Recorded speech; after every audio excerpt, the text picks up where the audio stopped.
ಎಲ್ಲ ಯೋಜನೆಗಳಿಗೂ ಅಲ್ಲ ನಾನು ಹೇಳಿದ್ದು, ಶಕ್ತಿ ಯೋಜನೆಗೆ ಮಾತ್ರ.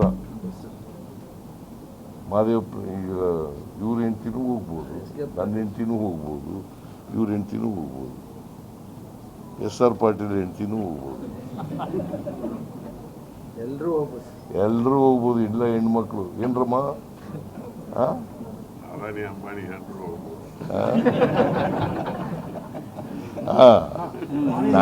ನಾನು ಮುಖ್ಯಮಂತ್ರಿ, ಅವ್ರು ಮುಖ್ಯಮಂತ್ರಿ ಅಲ್ಲ, ನಾನು ಮುಖ್ಯಮಂತ್ರಿ, ನನ್ನ ಹೆಂಡ್ತಿನೇ ಹೋಗ್ಬೋದು.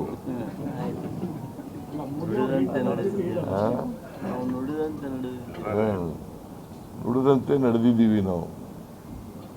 ಅದರಿಂದ ಈಗ ಗೃಹಲಕ್ಷ್ಮಿ ಯೋಜನೆ, ಗೃಹ ಜ್ಯೋತಿ ಯೋಜನೆ,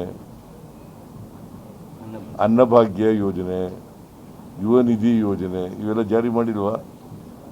ಪ್ರಶ್ನೆ ಮಾಡ್ತಾ ಇದ್ದೀನಿ ಹೆಣ್ಮಕ್ಳಿಗೆ, ಮಾಡಿದ್ದೀನೋ ಇಲ್ವಾ? ಮಾಡಿದ್ರು ಓಟ್ ಹಾಕಿ.